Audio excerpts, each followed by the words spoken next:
University campus के अंदर मारपीट, गुटबाजी, गुंडागर्दी, हत्याएं, दिन दहाड़े बम फेंक देना, इन सभी चीज़ें घटनाएं घटती हैं। इसको लेकर आप क्या सोचती हैं और इसको ख़त्म कैसे करेंगी पटना यूनिवर्सिटी से आप? पॉलिटिक्स बिहार से कभी नहीं जा सकती है, मतलब खून में होती है वो कभी नहीं जा सकती है।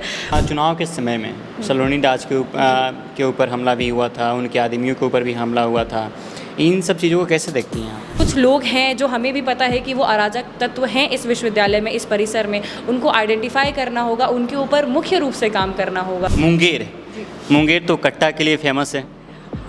सिर्फ कट्टा के लिए नहीं, बहुत सारी चीज़ें हैं। मुंगेर परिषद परिवार है। अगर हम एबीवीपी की बात करें तो ये एक ऐसी छात्र संगठन है जो कि 365 दिन इस परिसर में मौजूद रही है, हर परिसर में मौजूद रहती है, अपने छात्रों की जो भी समस्याएं होती हैं उनको सुलझाती है। पटना यूनिवर्सिटी की ऐतिहासिक गरिमा रही है, क्या आज भी इसे छात्र गर्व से देखते हैं? तो लाइब्रेरी है, नो डाउट है, बहुत सारे डिपार्टमेंटल लाइब्रेरी, लेकिन वही पुरानी किताबें रखी हुई मैथिली जी, नई किताबें कुछ है नहीं उसमें। उसकी जो एक लीडर होता है वो अपने डिसीजन पर कायम रहे। जितनी भी अदर फैक्टर्स जो अभी आपने मेंशन किए वो अगर उसको इन्फ्लुएंस कर भी रहे हैं तो वो उसको सबसाइड करके स्टूडेंट के लिए कुछ कर पाए। तो असल हर बात पे जो हाथ उठा दिए जाते हैं कि हमारे पास फंड नहीं है, हम काम नहीं कर सकते, ये सबसे लेम एक्सक्यूज़ है जो कि एक एडमिनिस्ट्रेशन अपने स्टूडेंट्स को दे रही है कि आपको प्रोटोकॉल फॉलो करना पड़ेगा, हमारे पास पैसे नहीं है। आपको ये बात समझनी पड़ेगी, क्यों समझे छात्र कि आपके पास पैसे नहीं है। नमस्कार, स्वागत है आपका द पंचायत में और मैं हूं आदित्य कुमार।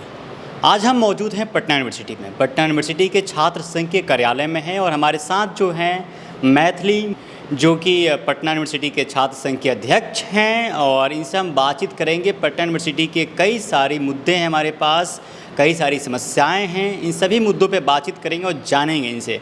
तो मैथिली जी, सबसे पहले चैनल में स्वागत है। बहुत बहुत धन्यवाद भैया। सबसे पहले आप अपने बारे में हमारे दर्शकों को इंट्रोड्यूस कीजिए। ओके, सो नमस्कार, हम मैथिली मृणालिनी, पटना विश्वविद्यालय छात्र संघ अध्यक्ष। अभी जस्ट हमारी ग्रेजुएशन का 3rd year Patna women's college से पॉलिटिकल साइंस से कंप्लीट हुआ है। इसके अलावा हम मूलतः मुंगेर के निवासी हैं। मुंगेर तो कट्टा के लिए फेमस है। सिर्फ कट्टा के लिए नहीं, बहुत सारी चीज़ें हैं मुंगेर में, बहुत धनी विरासत है हमारे मुंगेर की। तो सिर्फ कट्टे के लिए जाना वो एक अंडरस्टेटमेंट होगा। अगर मुंगेर को जानना है तो फिर बहुत कुछ जानना पड़ेगा, उसके इतिहास के बारे में जानना पड़ेगा, उसकी कल्चर्स के बारे में, उसकी हिस्ट्री, उसके लेगेसी के बारे में जानना पड़ेगा। ललन सिंह जदयू से सांसद हैं वहाँ पे जी, काम हम करते हैं क्या? बिल्कुल। अगर जनता उन पर विश्वास कर रही है, उन्हें जिता रही है, तो उनका फ़र्ज़ बनता है कि वो जनता के लिए कुछ ना कुछ तो डिलीवर ज़रूर करें। चलिए, सबसे पहले आपको बधाई। पटना यूनिवर्सिटी के अध्यक्ष बनने के बाद आपकी सबसे पहली प्राथमिकता क्या रही? यहाँ पर आने के बाद जो हमारा फर्स्ट प्रायोरिटी रही है कि हमको सबसे पहले सारे कॉलेजेस के जो मेन इश्यूज़ हैं वो पता होने चाहिए। उसके अलावा हम लगातार वहाँ के प्रिंसिपल से मिले हैं कॉलेजेस में जा कर के, और जो बेसिक रिक्वायरमेंट्स हैं जो कॉलेज अपने बिहाफ पे कर सकता है उनको उनके बारे में अवगत कराया है कि यहाँ पर आपकी ही इंटरफेरेंस रिक्वायर्ड है और आपके ही इंटरफेरेंस से वहाँ पर काम होगा। अच्छा, आपने छात्र राजनीति में कदम रखा और एबीवीपी को ही चुना, क्यों? क्योंकि इसका आंसर एक ही शब्द में लाया करता है कि परिषद परिवार है। अगर हम एबीवीपी की बात करें तो ये एक ऐसी छात्र संगठन है जो कि 365 दिन इस परिसर में मौजूद रही है, हर परिसर में मौजूद रहती है, अपने छात्रों की जो भी समस्याएं होती हैं उनको सुलझाती है, जिस हद तक हो सकता है वो छात्रों को सपोर्ट करती है। और ये जो सपोर्ट सिस्टम है जो एबीवीपी अपने छात्रों को देती है, अपने कार्यकर्ताओं को देती है, वो शायद हमको किसी और संगठन में उतना ज़्यादा अट्रैक्टिव नहीं लगा। और एबीवीपी से आइडियोलॉजी की भी एक बात होती है कि हाँ, आपकी आइडियोलॉजी अलाइनमेंट है वहाँ पर, उनका जिस तरीके का काम रहा है इतने वर्षों में आप उसको देखते आए हैं, उसका बढ़ना देखते आए हैं, उसकी जुझारू क्षमता देखते आए हैं। तो बस इन्हीं सब कारणों से एबीवीपी को ही चुना। यहाँ पे छात्र जदयू भी बहुत एक्टिव रहता है, राजद भी एक्टिव रहता है, एनएसयूआई भी एक्टिव रहता है, और आप बात कर रही हैं कि मतलब जहाँ पे आपका मन मिलता है वहाँ पे आप आई एबीपी में हैं। तो जो बाकी जो मान लीजिए छात्र जो जदयू के जो मतलब समर्थक हैं, जो राजद के समर्थक हैं, जो एनएसयूआई के समर्थक हैं, अगर वो आपके पास आते हैं समस्याओं को लेकर, क्या उनकी समस्याओं को नहीं सुनेंगी क्या? बिल्कुल बिल्कुल, क्यों नहीं सुना जाएगा। हम पटना यूनिवर्सिटी स्टूडेंट यूनियन के अध्यक्ष हैं, किसी एक पर्टिकुलर पार्टी के नहीं। हाँ, हमने एक पार्टी को चुना और उसके बहुत सारे कारण थे, उसके प्रति मन में श्रद्धा है, रिस्पेक्ट है, वो एक परिवार है और एक वो भाव है जो वहाँ से मिलता है। लेकिन वही भाव हमको अपने छात्रों से भी मिला है, क्योंकि अगर हम जीते हैं तो अपने छात्रों के मतों के ही बदौलत। तो उनमें से अगर एक की भी समस्या हम नहीं सुने, या उनमें से कोई एक भी है जिनको जब हमारी ज़रूरत हो और हम वहाँ पर मौजूद ना हो, तो वो मेरे लिए एक पर्सनल लॉस होगा, वो मेरी हार होगी, वो मेरे पद का अपमान होगा, जो कि हम कभी नहीं करना चाहेंगे। अच्छा, मैथिली क्या वर्तमान छात्र राजनीति में वैचारिक प्रतिबद्धता बची है, या अब सिर्फ संगठनवाद और चुनावी गणित रह गया है ये? अगर हम कहें तो छात्र राजनीति एक बहुत बेसिक प्लेटफॉर्म है जो कि आपको आगे की राजनीति में भेजती है। बात रही कि इसका मेन मोटिव क्या रह गया है, तो जब स्टूडेंट छात्र राजनीति में कदम रखता है तो वो बहुत श्योर होता है अपनी आइडियोलॉजी को लेकर, अपनी मेंटालिटी को लेकर, अपने मुद्दों को लेकर उसे काम करना होता है। लेकिन जैसे जैसे धीरे धीरे वो पॉलिटिक्स में घुसता चला जाता है, वो स्टूडेंट पॉलिटिक्स के बहुत अंदर तक चला जाता है, तो फिर उसको रियलाइज़ होता है कि बहुत सारी अदर चीज़ें भी मायने रखती हैं। आपने जो बात की कि गुटबाजी होती है या फिर संगठन का ही सिर्फ मैनिपुलेशन चलता है, कई बार होता है कि एक स्टूडेंट का जो मन होता है, उसका जो डिसीजन होता है, वो इन सारी चीज़ों से अफेक्टेड होता है, but ultimately it stands out कि जो एक लीडर होता है वो अपने डिसीजन पर कायम रहे। जितनी भी अदर फैक्टर्स जो अभी आपने मेंशन किए, वो अगर उसको इन्फ्लुएंस कर भी रहे हैं तो वो उसको सबसाइड करके स्टूडेंट के लिए कुछ कर पाए, तो असली लीडर वही है। और जो इंसान, जो बच्चा, जो लीडर इन सारे क्वालिटीज़ को अपने अंदर रखते हुए, इन सारे जो भी चीज़ें उसको अफेक्ट कर रही हैं, उसके पॉलिटिकल रैशनैलिटी और डिसीजन को अफेक्ट कर रही है, अगर उसको साइडलाइन करते हुए सिर्फ छात्र हित के लिए काम करता है, वही आगे चल करके एक बेटर लीडर बन सकता है। पटना यूनिवर्सिटी की ऐतिहासिक गरिमा रही है, क्या आज भी इसे छात्र गर्व से देखते हैं? यह एक बहुत कटु सत्य होगा अगर हम कहेंगे ना। पटना विश्वविद्यालय को ऑक्सफोर्ड ऑफ द ईस्ट कहा जाता था। एक समय था जब पटना विश्वविद्यालय की जो गरिमा थी उसका कोई तोड़ नहीं था। माँ बाप अपने बच्चों को बड़े गर्व से पटना विश्वविद्यालय में भेजते थे। उनके लिए गौरव की बात होती थी कि उनका बच्चा पटना विश्वविद्यालय का हिस्सा है, और हर कोई अपने गांव में, अपने शहर में सीना चौड़ा करके घूमता था। किंतु आज के परिप्रेक्ष्य में अगर देखा जाए तो चीज़ें बहुत ज़्यादा बदल चुकी हैं। बहुत सारी ऐसी चीज़ें हैं जो इस विश्वविद्यालय में नहीं होनी चाहिए, और कहीं ना कहीं हमारी कोशिश भी यही है कि वो जो गरिमा थी पटना विश्वविद्यालय की, जो अब धूमिल होती जा रही है, जो खोदी जा रही है, हम लोग उसको रीस्टैब्लिश कर सके, उसके लेगेसी को रीडिफाइन कर सके, रीराइट कर सकें। कोशिश यही है, और हम चाहेंगे कि जब यूनिवर्सिटी, स्टूडेंट, एडमिनिस्ट्रेशन साथ में मिलकर के इस चीज़ के लिए प्रयासरत होगा, तो of course once again we can proudly call Patna university as the Oxford of the East. आप इसके लिए क्या कदम उठाने वाली हैं? हमारी तरफ से जो पहल रहेगी वो एकेडमिक इन्वायरमेंट को बिल्ड करने की रहेगी। चाहे वो डिबेटिंग का सेशन हो, अभी तो खैर 0 सेशन चल रहा है, तो इसके बाद हमारी कोशिश रहेगी कि जितनी भी को करिकुलर एक्टिविटीज़ हैं, सेमिनार्स हैं, कॉम्पिटिशन्स हैं, क्विज़, डिबेट्स, ये सारी चीज़ों को ऑर्गेनाइज़ किया जाए, ताकि यहाँ के स्टूडेंट्स को वो एक इन्वायरमेंट मिले कि हाँ, वो कॉलेज में आए हैं, तो डिबेट करना उनका हक है। उनको एक प्लेटफॉर्म मिल रहा है कि वो अपनी बातों को एक्सप्रेस कर सकते हैं, ताकि वो आगे चल करके हेल्दी क्रिटिसिज्म ले सके, अपनी पर्सनालिटी को डेवलप कर सके। यहाँ के स्टूडेंट्स की एक जो इशू आती है वो इंटर्नशिप को लेकर के भी आती है, अनएम्प्लॉयमेंट को लेकर के भी आती है, बट इसमें अगर आप कंपनी के पॉइंट ऑफ व्यू से जानना चाहिए, आगे आएंगे उस पर हम। ओके। चलिए आगे सवाल लेते हैं आपसे। बुनियादी सुविधाओं जैसे library, classroom, washroom, placements, sports की हालत क्या है, और आपके एजेंडे में शामिल है कि नहीं है, और अभी कॉलेज में क्या स्थिति है इसका? अगर हम देखें तो बहुत सारे कॉलेजेस हैं जहाँ पर इसकी जो स्थिति है, चाहे वो क्लासरूम हो या वॉशरूम हो, बिल्कुल भी ठीक नहीं है। अगर हम लाइब्रेरी की बात करें तो लाइब्रेरी है, नो डाउट है, बहुत सारे डिपार्टमेंटल लाइब्रेरीज, लेकिन वही पुरानी किताबें रखी हुई मैथिली जी, नई किताबें कुछ है नहीं उसमें।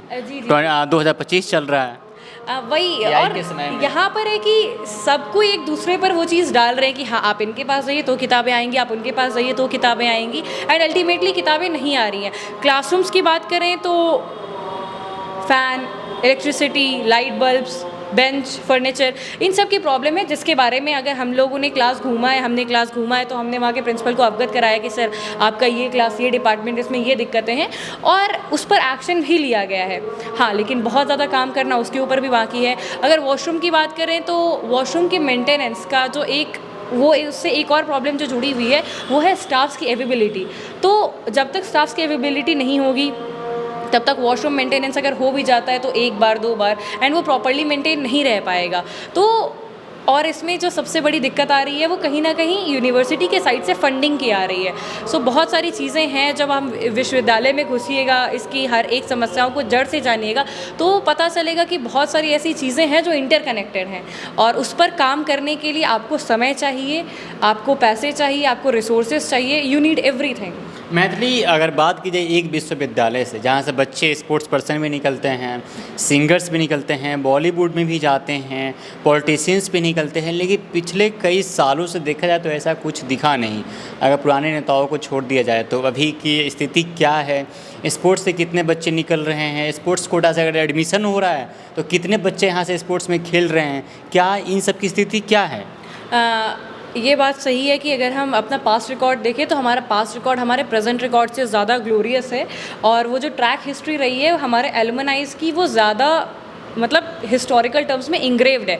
अभी फ़िलहाल एक जो माहौल है पूरे विश्वविद्यालय का, वो इस चीज़ को कहीं ना कहीं सपोर्ट नहीं कर रहा है। बच्चे अपने syllabus, semesters, exams and filling the forms इसमें इतने ज़्यादा बिजी हैं कि शायद उन्हें किसी और चीज़ का मौका भी नहीं मिल पा रहा है। अगर हम स्पोर्ट्स कोटा की बात करें तो स्पोर्ट्स की जो फैसिलिटीज़ हैं वो यूनिवर्सिटी में एज सच बहुत कम है। स्टूडेंट्स को जितना ज़्यादा बाहर भेजा जाना चाहिए खेलने के लिए, उन रिसोर्सेज में भी बहुत कमी आती है। बहुत बार ऐसा होता है कि टीम डिसाइड होकर के टीम बाहर खेलने नहीं जा पाती है क्योंकि हमारे पास शायद वो संसाधन नहीं होते हैं, या फिर बहुत सारी चीज़ें एक साथ काम करती है। But we are proud to announce that recently हमारे ही यूनिवर्सिटी के एक स्टूडेंट ने नेपाल में एक ऑर्गेनाइज हुई थी इंटरनेशनल कराटे चैम्पियनशिप, वहाँ पर उन्होंने ब्रोंज़ मेडल लाया और इंडिया का, इस पटना यूनिवर्सिटी का नाम रोशन किया। सो हमारे बेस्ट विशेस उनके साथ हैं। ऐसा नहीं है कि हुनर की कमी है, ऐसा है कि बच्चे आज भी उतने ही टैलेंटेड हैं, उनके पास आज भी वही खूबी है, बस उसको तराशने की ज़रूरत है। मैथिली जी, हुनर है उनके पास, टैलेंट है, लेकिन दिक्कत ये है कि वहाँ पे वो फैसिलिटी नहीं दी जा रही पटना यूनिवर्सिटी के अंदर। स्पोर्ट्स मतलब कैंपस नहीं है आपके पास, कैंपस भी है भी तो ऐसे ही उसमें धूल मिट्टी घास वगैरह उगा हुआ है, उसमें बच्चे खेलते नहीं हैं। एक जैसा कि कहा कि एक जो प्रॉपर इन्वायरमेंट है उसकी कमी है। बहुत सारे ऐसे कॉलेजेस हैं जहाँ पर स्पोर्ट्स की ऐसा इक्विपमेंट नहीं है, एंड छात्र संघ ये चाहता है कि एज सून एज हमारे जो फंड्स निकले तो हमारी जो 2-3 चीज़ें हैं जो हमको करनी है इंफ्रास्ट्रक्चरल बदलाव में, उसमें ये भी रहेगा कि हमारी कोशिश रहेगी पूर्णतः कि हम लोग अलग अलग कॉलेजेस में स्पोर्ट्स इक्विपमेंट्स की अवेलेबिलिटी करवा पाएँ। चलिए अब अगला सवाल लेते हैं। थोड़ा पटना यूनिवर्सिटी की इससे छवि भी खराब हो सकती है इस सवाल से, और जो स्थिति है अगर फ़िलहाल की देखी जाए, पिछले कई सालों के अगर रिकॉर्ड उठा कर देखी जाए तो पटना यूनिवर्सिटी कैंपस के अंदर मारपीट, गुटबाजी, गुंडागर्दी, हत्याएं, दिन दहाड़े बम फेंक देना, इन सभी चीज़ घटनाएँ घटती हैं। इसको लेकर आप क्या सोचती हैं और इसको ख़त्म कैसे करेंगी पटना यूनिवर्सिटी से आप? अगर बात है कि इसको ख़त्म कैसे किया जाए तो इसका सल्यूशन सिर्फ एक है, cooperation from the administration, from the student side. Students को अपने हक के लिए ज़्यादा जागरूक होना पड़ेगा, और एडमिनिस्ट्रेशन को eight the same time out of the way जाकर के एफर्ट्स डालने होंगे ताकि एक जो शैक्षणिक वातावरण है वो इस परिसर में बनाया जा सके। इसके लिए सपोर्ट बहुत ज़्यादा चाहिए होगा, दोनों तरफ से चाहिए होगा। और रही बात गुंडागर्दी की, तो कहीं ना कहीं यही वो कारण है जिसके कारण आज पटना विश्वविद्यालय में जो नामांकन है वो इतने कम हो चुके हैं। लोग आना नहीं चाह रहे हैं, कोई भी पेरेंट अपने बच्चों को जान का खतरा मोल लेकर के इस विश्वविद्यालय में भेजना नहीं चाह रहा। और ये हम सबको दुखी करता है एज अ स्टूडेंट कि जिस यूनिवर्सिटी में हम लोगों ने एडमिशन लिया था कुछ बहुत बड़ा सोच करके, आज उसकी गति जो दुर्गति बन रही है, इसको कैसे सुधारा जाए, इसको टैकल करना है, गुंडागर्दी ख़त्म करनी है। लेकिन अल्टीमेटली ये माइंडसेट जो होता है कि वर्चस्व जहाँ पर आ जाता है वहाँ पर एक मिडिल ग्राउंड भी आ सकता है। वहाँ पर एक चीज़ हो सकती है कि आप लोग बैठिए, मिलकर के बातें करिए, लेकिन मिलकर के बातें करने का भी तो प्लेटफॉर्म उन्हें देना पड़ेगा, उन स्टूडेंट्स को देना पड़ेगा। कुछ लोग हैं जो हमें भी पता है कि वो अराजक तत्व हैं इस विश्वविद्यालय में, इस परिसर में, उनको आइडेंटिफाई करना होगा, उनके ऊपर मुख्य रूप से काम करना होगा। तो अल्टीमेटली जब तक सब कोई एक साथ कोऑपरेट नहीं करते हैं, इस विश्वविद्यालय की गति इतनी जल्दी तो नहीं बदलेगी। मैथिली, पटना विश्वविद्यालय के इतिहास में देखिए तो पहली बार महिलाओं के हाथ में कमान मिला है, छात्र संघ, चाहे ट्रेजरर, चाहे जनरल सेक्रेटरी का। तो क्या आप लोगों को नहीं लगता है ये कुछ बदलाव होना चाहिए अगर महिलाएं यहाँ पे आई हैं तो? बिल्कुल, हमारा बिल्कुल ऐसा मानना है कि अगर कोई महिला आई है और पहली बार आई है तो बदलाव होने चाहिए, और वो बदलाव दिखने चाहिए कि हाँ, एक लेडी के आने से क्या चेंज हो सकता है, and we are striving our best to work for it. Okay, अगला सवाल लेते हैं। एक समय था जब उत्तर प्रदेश, झारखंड, और भी कई राज्यों से बच्चे पटना यूनिवर्सिटी में पढ़ने के लिए आते थे। लेकिन 2019 के बाद से देखा जाए तो यहाँ पे एडमिशन का जो प्रोसेस है, सिलसिला है, कम होते गया है साल प्रति साल। ठीक ना। पटना के ही अब छात्र जो हैं, एक समाचार पत्र के मुताबिक 2019 में विश्वविद्यालय को अपनी यूजी पाठ्यक्रमों में प्रवेश के लिए 48,000 आवेदन प्राप्त हुए थे। 2020 में यह संख्या घटकर 30,000 रह गई। आने वाले वर्षों में 21-22 में यह संख्या घटकर 21,000 से थोड़ा अधिक हो गई। लेकिन यूजी प्रवेश के लिए प्राप्त आवेदनों की संख्या 2023 में केवल 10,000 और 2024 में 12,000 तक गिर गई। इस छवि को कैसे बदलेंगे और 2025 की संख्या क्या है, क्या पता है आपको? 2025 में भी जो फॉर्म है वो बहुत कम आए हैं as per our expectations. And अगर बात रही इसको बदलने की, तो इट इज़ नॉट समथिंग जो कि with a snap of our fingers change किया जा सकता है। इसके लिए एक बहुत ब्रॉड विजन चाहिए, एक बहुत बड़े स्तर पर काम करना चाहिए, एक माइंडसेट चाहिए जो कि एक्चुअल में इस विश्वविद्यालय को बदलने के बारे में सोचे। आज अगर हम देखें तो प्रशासन में भी बहुत सारे ऐसे पदाधिकारी हैं जिनको पता है कि अब इस विश्वविद्यालय का कुछ नहीं हो सकता, तो उनके हाथ भी खड़े हैं कि उन्हें अपनी तरफ से एफर्ट्स नहीं डालने, क्योंकि जो महल ऑलरेडी ढह चुका है, वो अंदर से खोखला हो चुका है, उसमें अब कोई उसकी मरम्मत नहीं करना चाह रहा है। यहाँ के अगर छात्र जागरूक होते भी हैं तो फिर कहीं ना कहीं दबा दिए जाते हैं, उनकी जो आवाज़ें निकलती हैं उनको दबा दी जाती है। अल्टीमेटली यूनिवर्सिटी में करने के लिए बचा क्या है, उनको यही बोला जाता है। तो एक माइंडसेट एडमिनिस्ट्रेशन का चेंज होने की बहुत ज़्यादा ज़रूरत है। हर बात पे जो हाथ उठा दिए जाते हैं कि हमारे पास फंड नहीं है, हम काम नहीं कर सकते, ये सबसे लेम एक्सक्यूज़ है जो कि एक एडमिनिस्ट्रेशन अपने स्टूडेंट्स को दे रही है कि आपको प्रोटोकॉल फॉलो करना पड़ेगा, हमारे पास पैसे नहीं है। आपको ये बात समझनी पड़ेगी, क्यों समझे छात्र कि आपके पास पैसे नहीं है, कैसे पैसे नहीं है। यूनिवर्सिटी के पास तो पैसे की कमी नहीं पड़ता है, कभी बच्चों के फ़ी में तो कभी कमी नहीं होता है। कई बार एक ऐसा प्रावधान है कि हमारी जो यूनिवर्सिटी है वहाँ पर छात्राओं की जो फ़ीस है वो 170 रुपये ही है, और इसमें ये राज्य सरकार से हमारे विश्वविद्यालय को सहायता मिलती है जो विगत कई वर्षों से नहीं भी मिली है। तो अगर ऐसी कोई नाराज़गी है तो आप इस चीज़ को सरकार के सामने रखिए, उनसे डिमांड करिए, क्योंकि आपका ये जवाब दे देना, आपके हाथ खड़े कर देना स्टूडेंट की प्रॉब्लम का सल्यूशन नहीं है। अगर आए दिन हत्याएँ हो रही हैं, गुंडागर्दी हो रही है, उस पर अगर आप कोई स्ट्रिक्ट एक्शन नहीं ले पा रहे हैं और आप ये एक्सपेक्ट करते हैं कि सिर्फ स्टूडेंट्स ही सोल्यूशन सजेस्ट करेंगे, और उन सोल्यूशंस को सजेस्ट करने के बाद भी अगर आप उन पर काम नहीं कर पा रहे हैं, so this is a major loss, this is the major loss for the entire university. And university में सिर्फ स्टूडेंट्स नहीं आते हैं, फिर सिर्फ एडमिनिस्ट्रेशन नहीं आती है। अगर आज हम सुन रहे हैं, अगर आज हमारी जगहसाई हो रही है तो वो पूरे पटना विश्वविद्यालय की हो रही है, उसकी गरिमा की हो रही है। जितने भी एलुमनाई हैं वो आज जब देख रहे हैं पटना विश्वविद्यालय की कंडीशन तो उनको भी दुख हो रहा है। बट ऐसा लग रहा है कि एक पूरा इन्वायरमेंट क्रिएट हो गया है जहाँ पर सब बहरे हो चुके हैं, अंधे हो चुके हैं, जिनको कुछ सामने में अगर हो रहा है तो वो दिखाई नहीं दे रहा है या वो देखना नहीं चाह रहे हैं। क्या इसकी जिम्मेदार सिर्फ यूनिवर्सिटी प्रशासन है या इसके लिए सरकार भी जिम्मेदार है? देखिए, सरकार से आप मदद मांगिए, कई बार ऐसा होता है कि मदद नहीं भी मिल सकती है, जो पैसे हैं बचे हुए। अब इसकी बात हम मुखर तौर पर नहीं रख सकते हैं क्योंकि ये काम एडमिनिस्ट्रेशन का है। एडमिनिस्ट्रेशन को ज़्यादा बेहतर पता होगा कि उसको कितने समय से कितने समय तक का ग्रांट्स नहीं मिला है, या अगर अलॉट हुआ भी है तो वो अभी तक उनके पास क्यों नहीं पहुंचा। ये पूरा डेटा एडमिनिस्ट्रेशन के पास है। तो अगर कोई एक इंस्टीट्यूट जो इसके ऊपर क्वेश्चन कर सकता है वो सिर्फ और सिर्फ एडमिनिस्ट्रेशन है। एज अ स्टूडेंट हम अपने ऊपर के लोगों से क्वेश्चन कर सकते हैं, बट उसके ऊपर क्वेश्चन उन्हें करना पड़ेगा। पर इसका मतलब ये नहीं है कि आप उस क्वेश्चन को ही साइडलाइन कर दीजिएगा। आपको अगर आंसर पता है तो भी at least you create the pressure politics का काम करिए। आप उन पर दबाव बनाइए कि आपको आवश्यकता है, आपके छात्रों को आवश्यकता है, और अगर नहीं पॉसिबल है तो फिर अपनी तरफ से कोई एक न्यू इनोवेटिव आइडिया लेकर के आइए। Because we are there to support the administration as the student union. We are ever ready to support the administration wherever it is required, but at the same time we want you to listen to us, to at least have some initiative, take some initiative, do something for the students so that we can also cooperate with you। नहीं तो इस तरीके से विरोध में अगर काम चलता रहा तो वो हमेशा विरोधात्मक काम ही होगा और एट लास्ट स्टूडेंट को उसका कोई भी बेनिफिट नहीं मिलेगा। बच्चों को कैसे लाइएगा जो पटना के ही बच्चे हैं, पटना यूनिवर्सिटी में पढ़ना नहीं चाहते हैं, यहाँ से अलग अलग राज्यों में निकल कर चले जाते हैं, उन बच्चों को पटना यूनिवर्सिटी में एडमिशन दिलवाने के लिए या यहाँ पर पढ़ने के लिए कैसे मोटिवेट कीजिएगा?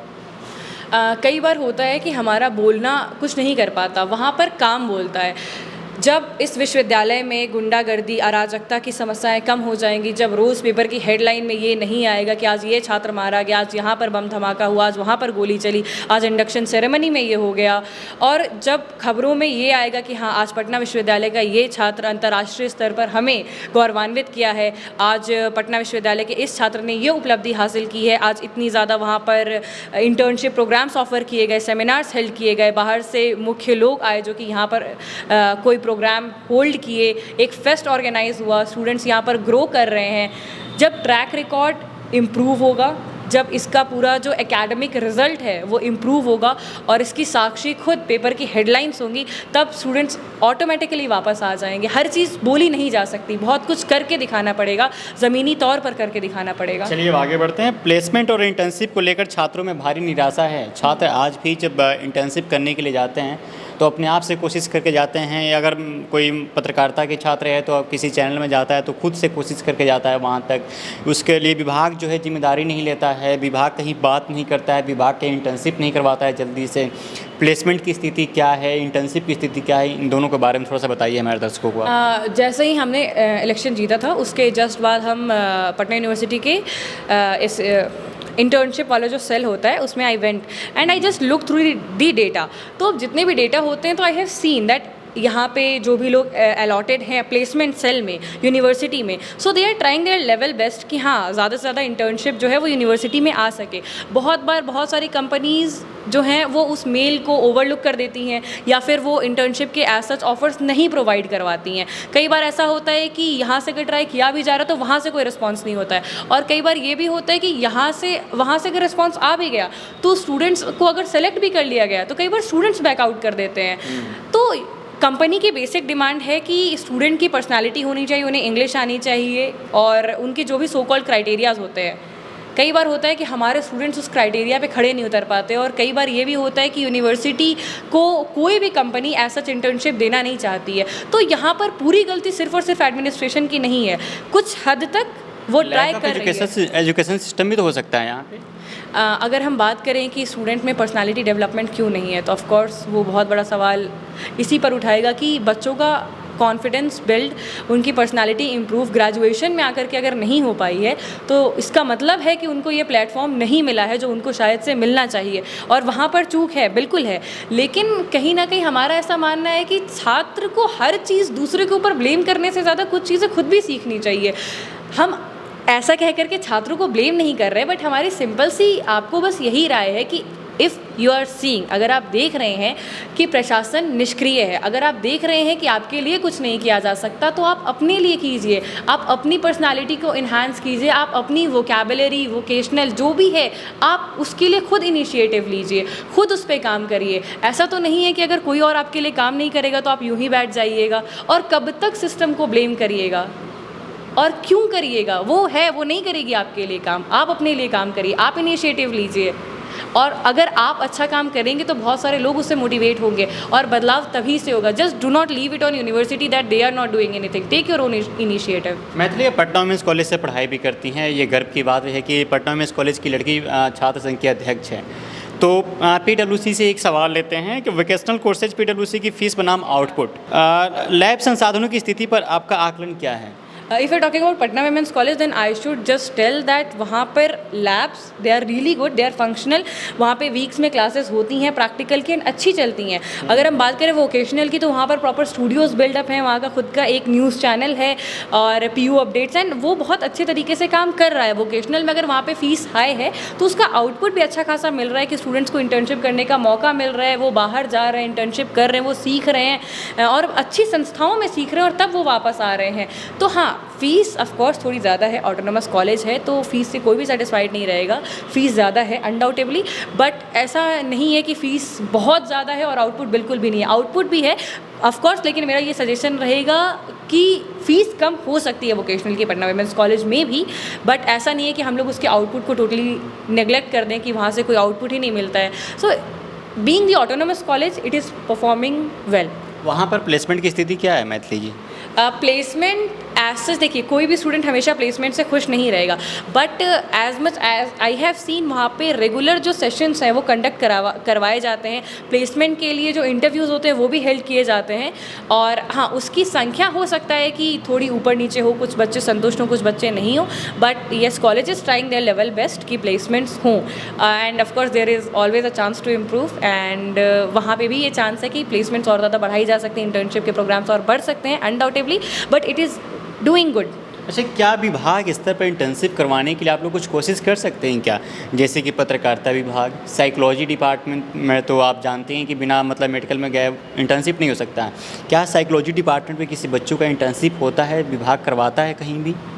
आई have to look more into that. और रही बात कि हम लोग इंटर्नशिप के लिए क्या कर सकते हैं, so if I get few messages on Instagram और on WhatsApp, if someone tries to collaborate regarding the seminars internship, then I am ever ready to conduct that. But वही है कि उसको कंडक्ट कराने के लिए भी एक प्रॉपर वो पूरा प्रोसेस करना पड़ता है, फॉलो करना पड़ता है। बट हाँ, अगर मेरे पास कोई रीच आउट कर रहा है इंटर्नशिप प्रोग्राम्स के लिए, then of course it will be for all the students, and I will try my level best कि अगर मेरे तक ये सारी इन्फॉर्मेशन आ पा रही है तो हम स्टूडेंट्स को इससे अवगत करवा पाएँ। पहले छात्र नेता आगे चलकर राष्ट्रीय राजनीति में आते थे, जेपी, लालू, पासवान जैसे उदाहरण हैं। अब वो प्रभाव क्यों नहीं दिखता है यहाँ पे, और आप अपने आप को भविष्य में कहाँ देखना चाहती हैं राजनीति में? सबसे पहले जो पहला पार्ट है क्वेश्चन का कि राष्ट्रीय स्तर पर जाते थे, तो ऐसा नहीं है कि चीज़ें अभी भी छूट गई हैं। अगर आप हमारे पूर्व छात्र संघ को ले लें तो वहाँ पर भी आपको कई ऐसी हस्तियाँ दिख जाएंगी, कई ऐसे नाम दिख जाएंगे जो कि आपको अभी भी एक्टिव पॉलिटिक्स में बहुत अच्छे तरीके से दिखेंगे, जो शायद बिहार विधानसभा इलेक्शंस, लोकसभा इलेक्शंस में आपको नामी गिरामी चेहरे दिख जाएँ। आगे आने वाले कुछ वर्षों में हो सकता है कि पटना विश्वविद्यालय के छात्र संघ का ही कोई व्यक्ति आपको उस स्तर पर दिखे। और पॉलिटिक्स बिहार से कभी नहीं जा सकती है, मतलब खून में होती है वो, तो वो कभी नहीं जा सकती है, वो हमेशा रहेगी। ऐसा नहीं है कि निष्क्रियता आ गई है, पॉलिटिक्स अभी भी बहुत एक्टिव है, पटना में, बिहार में एक्टिव है, पटना यूनिवर्सिटी में एक्टिव है, और वो एक्टिव ही रहेगी। हाँ, आउटपुट थोड़ा ऊपर नीचे हो सकता है क्योंकि अब पॉलिटिक्स में जाने के लिए भी बहुत ज़्यादा होड़ लग गई है। और पहले जो हम अगर आइडियल पॉलिटिक्स की बात करें इस देश में, तो पहले जो था कि हाँ, अगर आप कर्मठ हैं, अगर आप काम कर रहे हैं तो ही आप आगे बढ़ते चले जाइएगा। अब वैसा भी तो सिस्टम नहीं है, अब बहुत सारी चीज़ें उसको भी इन्फ्लुएंस करती हैं, बहुत सारा करप्शन वहाँ पर भी है, बहुत सारे लूप होल्स वहाँ पर भी हैं। तो शायद इस कारण से बहुत लोग जो इस विश्वविद्यालय के हैं वो आपको वहाँ पर नहीं दिख पा रहे होंगे, लेकिन हाँ, कोशिश सबकी जा रही है। Second part of the question कि हम अपने आप को कहाँ पर देखते हैं पॉलिटिक्स में, तो फ़िलहाल मेरा सिर्फ एक ही ध्येय है कि हमारी रिस्पॉन्सिबिलिटी फ़िलहाल सिर्फ अपने स्टूडेंट यूनियन के लिए, अपने स्टूडेंट्स के लिए है, और हम चाहते हैं कि हम अपनी 200% डेडिकेशन के साथ अपने उस रिस्पॉन्सिबिलिटी को फुलफ़िल कर पाएँ। क्योंकि जब तक हमको ये सेटिस्फैक्शन नहीं मिल जाता कि हमने अपने स्टूडेंट्स के लिए किया, और उतना किया जितना किया जाना चाहिए था, उसमें कहीं भी कोताही नहीं बरती, तब तक मेरा ज़मीर हमको अलाउ नहीं करेगा कि हम फ़र्दर इस फील्ड में कुछ भी ले लें। क्योंकि बहुत सारे ऐसे सवाल होंगे जिनके जवाब देने पड़ेंगे, तो वो सवाल जो हमसे आगे आने वाले कुछ सालों में पूछा जाएगा, जब उसके जवाब आज हमारे पास आ जाएंगे तो। अच्छा, मैथिली पढ़ाई और राजनीति दोनों को एक साथ कैसे मतलब संभाल पाती हैं आप? टफ़ है, बहुत टफ़ है। और इसमें जो सबसे बड़ा रोल है वो हमारे पेरेंट्स का है, हमारे मम्मी पापा का है, उनके सपोर्ट का है, और हमारी जो फ्रेंड हैं उनके सपोर्ट का है। क्योंकि अभी जो पूरे इलेक्शन का टाइम था, उसी टाइम पे हमारे सेमेस्टर 6 के एग्ज़ाम्स होने वाले थे, और बहुत सारी चीज़ें थी। तो I had my roommate and she is the like, what should I say, she is magic, she is angel. तो उनका बहुत ज़्यादा सपोर्ट रहा कि पढ़ाई भी मैनेज हो जाए और राजनीति भी मैनेज हो जाए। वो जो पढ़ाती थी वही पढ़ के जाते थे, और उन्होंने जितना बता दिया बस वही एग्ज़ाम में लिख कर के आना है, टू दी पॉइंट नोट्स वो प्रिपेयर करती थी, बस पढ़ हम लेते थे।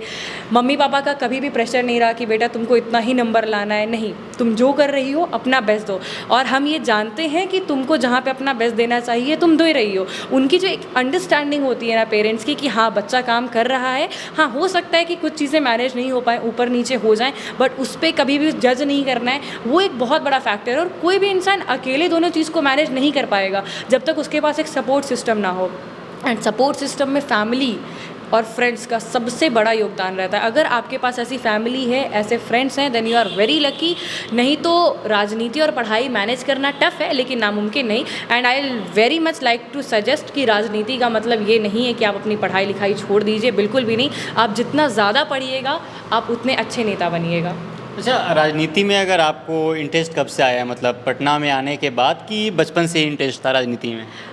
नहीं, जैसा कि हमने कहा कि बिहार के खून में पॉलिटिक्स होती है, वो हमेशा से आपको दिख जाएगा। और रही बात ना कि पटना में आने के बाद, तो यहाँ पे आते के साथ 2022 में हमारा एडमिशन हुआ था पटना वुमेंस कॉलेज में, और आते के साथ I got a breakthrough. मतलब आप घुस रहे कैंपस में, पूरा इलेक्शन का माहौल है। सितंबर में एडमिशन हुए एंड उसी टाइम पे, अगस्त में एडमिशन हुए, सितंबर के टाइम से इलेक्शन स्टार्ट। और उस टाइम पे हम पटना वुमेंस कॉलेज से एज अ काउंसलर खड़े हुए थे एबीवीपी की तरफ से, and I one that.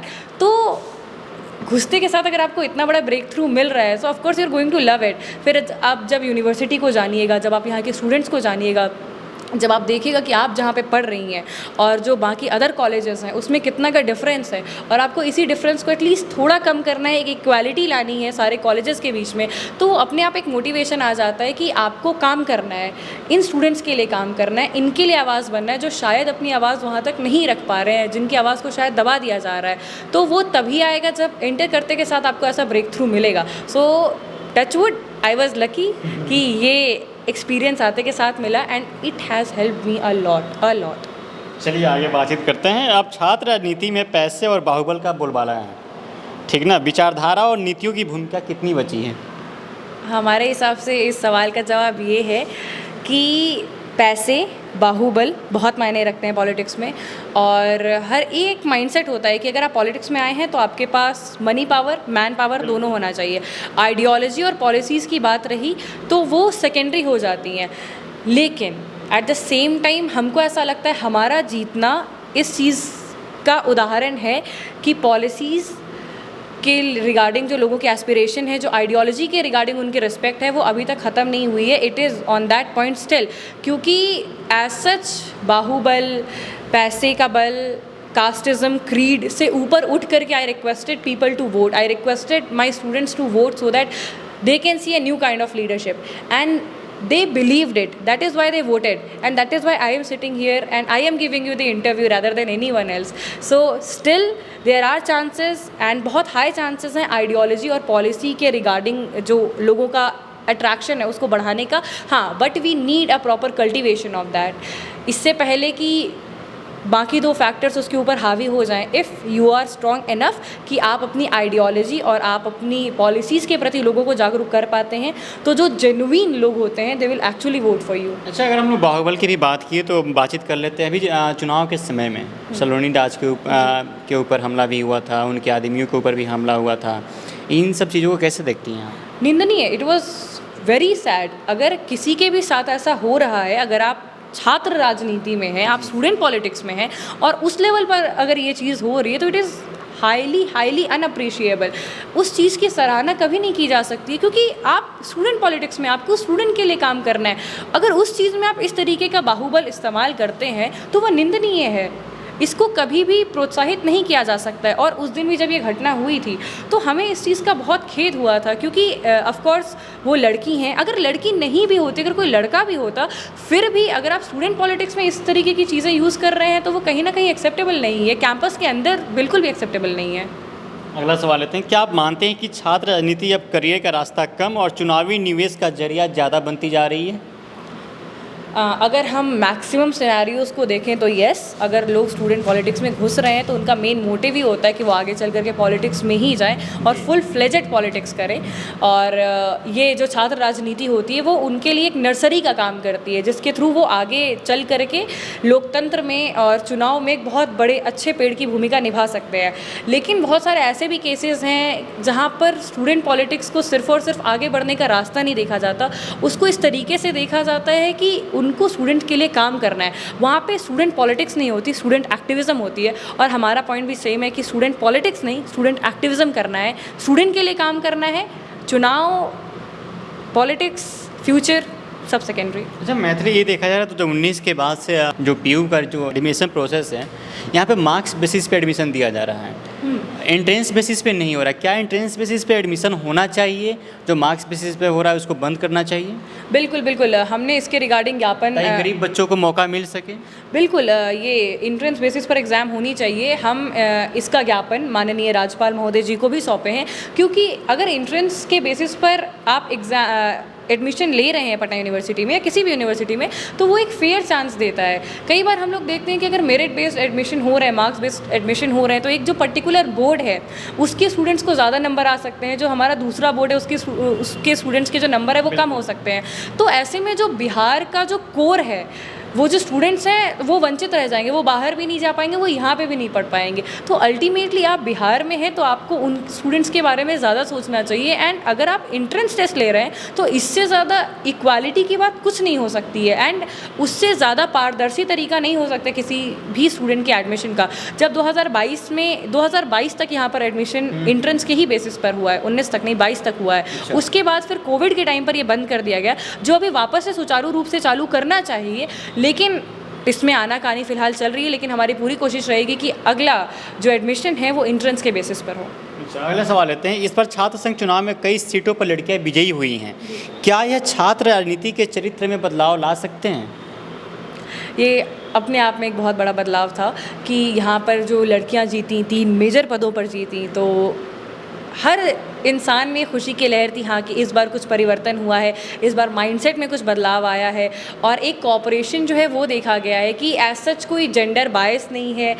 People are happily accepting you and they are actually realizing कि आपने जो वादा किया, स्टूडेंट्स को ऐसा भरोसा है कि आप उस पर खड़ी उतरिएगा, इसीलिए आपको वोट किया गया है। और वहाँ पर शायद किसी चीज़ को उतना ज़्यादा इम्पोर्टेंस नहीं दिया गया, उतनी ज़्यादा चीज़ों को माइंड में नहीं लाया गया, बस इसको लाया गया कि आपने क्या वादा किया और क्या आप उसको डिलीवर कर सकते हैं।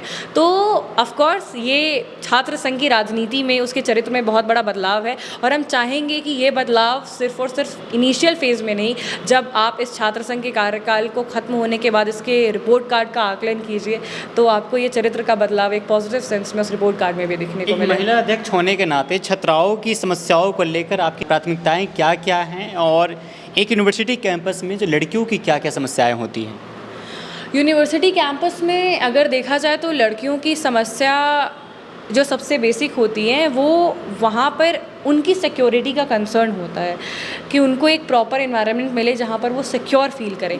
इसके अलावा कुछ ऐसे इश्यूज़ हैं जहाँ पर मतलब मोर और लेस स्टूडेंट के इश्यूज सारे सेम होते हैं।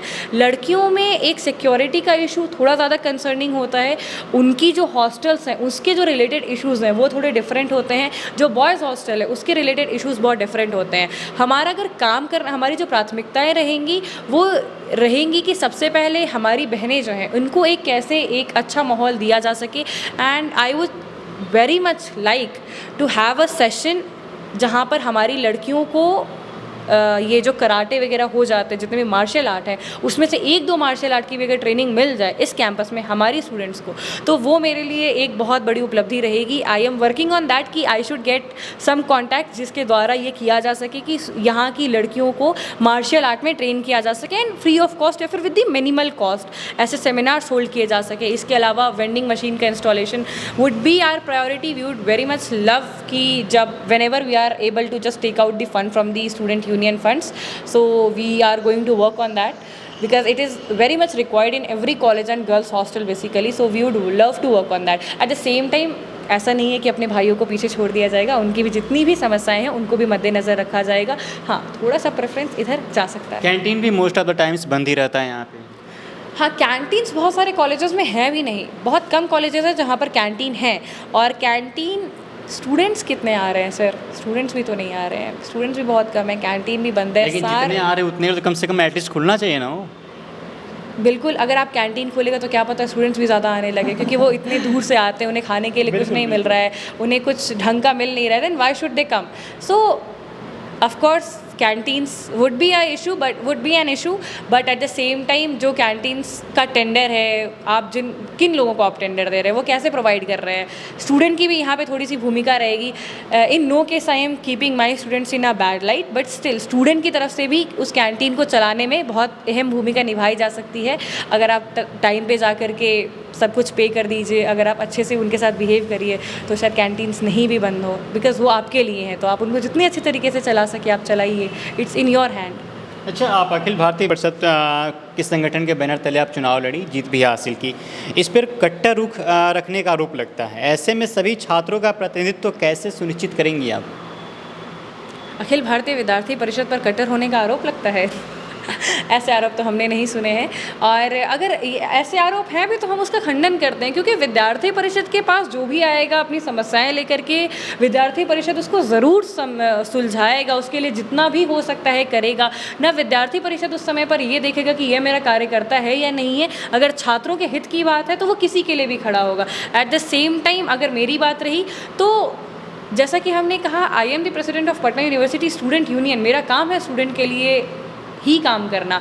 सारे स्टूडेंट हमारे स्टूडेंट हैं। मेरे अंदर कोई भी आइडियोलॉजिकल ऐसा चीज़ें नहीं है कि हमको कोई डिफ्रेंसिएशन करना है, क्योंकि हाँ, जहाँ पे जीता वहाँ पर संगठन का बहुत बड़ा योगदान था। लेकिन जब आप इस पद पर बैठते हैं, इस कुर्सी पर बैठते हैं, तो फिर आपका दायित्व बन जाता है कि आप हर किसी के लिए इक्वल रहिए, ट्रांसपेरेंट रहिए, एंड ऐसा कोई भी मौका ना हो जहाँ पर इस चीज़ के ऊपर सवाल उठे, आपकी क्वेश्चन आपके इनक्रेडिबिलिटी पर उठे, आपकी इंटीग्रिटी पर क्वेश्चन उठे। ऐसा कोई भी काम नहीं करना चाहिए। एंड जहाँ पर राष्ट्रवादिता की भावना का सबसे बड़ा बोलबाला है, जहाँ पर हर कोई जिस परिषद में सिर्फ और सिर्फ राष्ट्रवादिता की बात करता है, हर डिवीज़न से ऊपर उठ करके, वहाँ पे हमको नहीं लगता कि किसी भी स्टूडेंट के बीच में कोई भी डिफ्रेंसिएशन किया जाता है। अच्छा मैथिली जी, बीते कई वर्षों से पटना यूनिवर्सिटी का सेंट्रल यूनिवर्सिटी देने के दर्जा की मांग चल रही है, और इस पर सरकार मतलब मोदी जी भी बोले थे कि देंगे, लेकिन बाद में शायद जुमला साबित हो गया। फिर से बिहार चुनाव भी आ गया है, प्रधानमंत्री बिहार का दौरा भी बार बार कर रहे हैं। क्या इसकी मांग आप लोग कर सकती हैं? क्या प्रधानमंत्री के सामने फिर से एक छात्र संघ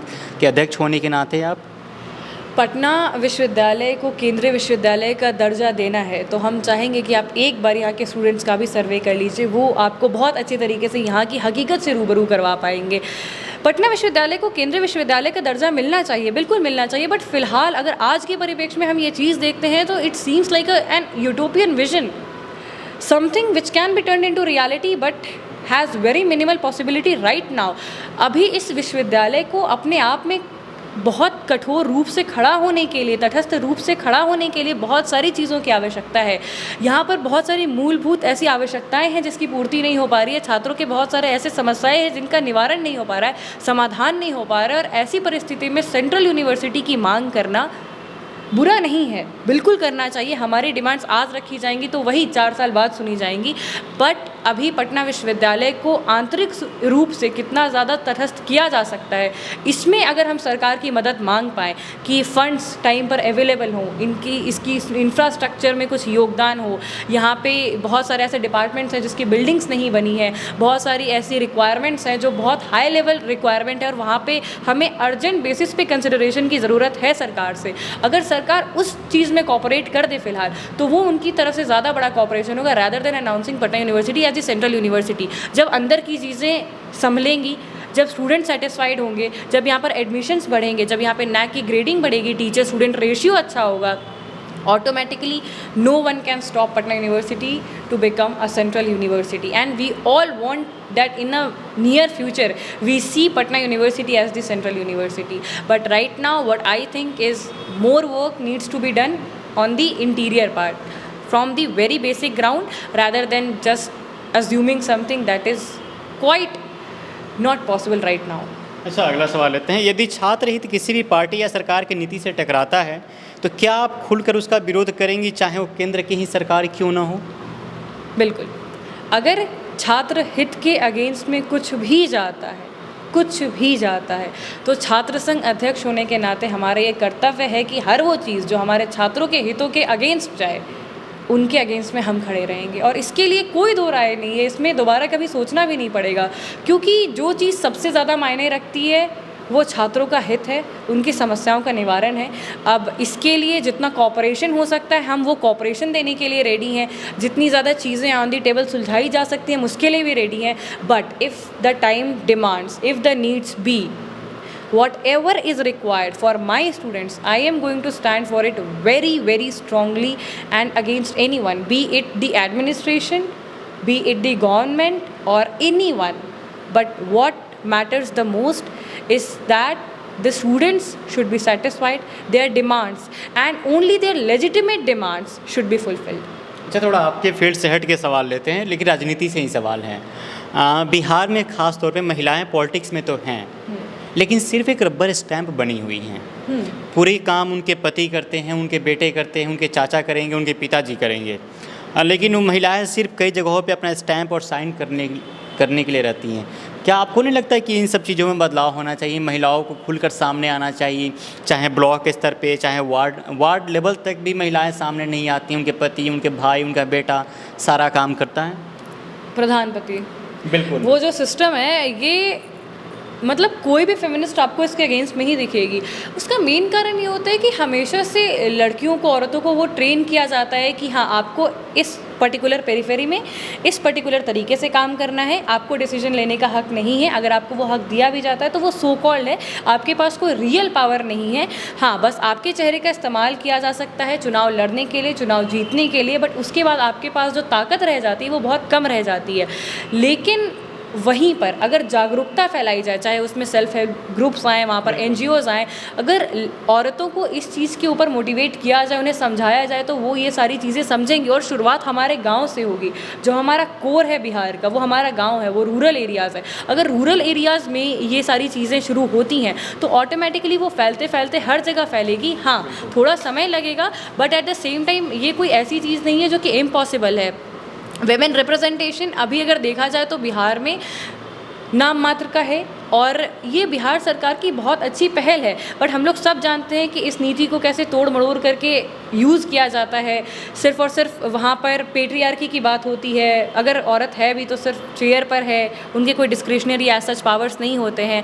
eight the same time central level पर अगर हम बात करें तो वहाँ पर भी जो वेमेन पार्टिसिपेशन है वो भी बहुत लो है। तो सेंट्रल लेवल पे वेमेन पार्टिसिपेशन को इंक्रीज़ करना, and eight the same time state level पर महिलाओं को अपने हक के लिए जागरूक करना कि उनके पास जो हक है वो उन्हें एक्सरसाइज करने चाहिए, ये बहुत ज़्यादा इम्पॉर्टेंट है। और उसके लिए ये भी इम्पॉर्टेंट है कि एडमिनिस्ट्रेशन के इम्पॉर्टेंट पोस्ट पर कोई महिलाएं आए। और इसका बेस्ट एग्जांपल हमारे अकॉर्डिंग, अगर आप पंचायत सीरीज, यस, अगर आप देखते हैं, अच्छा। जैसा कि आपका ये न्यूज़ चैनल भी है द पंचायत, तो आप उससे बहुत अच्छे तरीके से रिलेट कर पाएंगे कि वो जागरूकता कैसे फैलाई जा सकती है। बिल्कुल, उसमें से मुखिया जो हैं लेडी है, उनके पति सारे काम करते हैं, उसमें भी देख सकते हैं। जी। और लेकिन वहाँ पर जब DM आती है वो उन्हें बताती है, तो फिर उन्हें पता राष्ट्रगान गाने का एग्जैक्टली जब उन्हें पता चलता है कि वो कितना ज़्यादा लैक कर रही है तो वो ऑटोमेटिकली उस चीज़ के लिए एक्टिव हो जाती है। तो same will happen in Bihar also, but we need to take the initiative. अच्छा, मैथिली भविष्य में आपको भी सांसद, विधायक या उससे भी ऊपर बनने का मन तो करता ही होगा आपको? नहीं, फ़िलहाल हमारा मेन कंसर्न, फ़िलहाल तक जब तक हम इस कार्यकाल में हैं, स्टूडेंट यूनियन, उसके बाद करियर बेसिकली, उसके बाद जो भी होगा भगवान की मर्ज़ी होगी। क्योंकि हमारा मानना है लाइफ में कुछ भी वैसा नहीं चलता जैसा आप प्लान करते हैं, हर कुछ वही होता है जो वो प्लान करके देते हैं। तो what ever he has plan for me, so it will be good, and if the time demands me to be in politics, of course I'll be there. आप करियर किससे बनाना चाहती हैं अपना? करियर हमारे पास 2-3 ऑप्शंस हैं, like plan A, plan B, plan C, but हमारा जो main preference रहेगा वो रहेगा कि हम किस तरीके से युवाओं को सही दिशा में मोल्ड कर सकें और सोशल वर्क में जितना ज़्यादा इन्वॉल्व हो सकें। तो अब उससे रिलेटेड जितने भी मेरे पास ऑप्शंस हैं उसको अवेल किया जाएगा। चलिए, शुक्रिया बातचीत करने के लिए। धन्यवाद। तो दोस्तों, हम बातचीत कर रहे हैं तो मैथिली से, जो कि पटना यूनिवर्सिटी की छात्र संघ के अध्यक्ष हैं, और इस बार पटना यूनिवर्सिटी के इतिहास में पहली बार ऐसा हुआ है जो कि हर एक सीट पर लड़कियों ने बाजी मारा है। और ये क्या क्या काम करने वाली हैं भविष्य में, और मैं कई अहम मुद्दों पर, पटना यूनिवर्सिटी के मुद्दों पर बातचीत किया। इनका कहना है कि हम लोग उसमें बदलाव लाएंगे और उस पर काम भी करेंगे। तो चलिए, बहरहाल इस खबर में इतना ही। आप बने रहिए। आपकी क्या प्रतिक्रिया है इस वीडियो के बारे में, इस बातचीत को लेकर? आप अपनी प्रतिक्रिया हमें कमेंट बॉक्स में बता सकते हैं। बहुत बहुत शुक्रिया।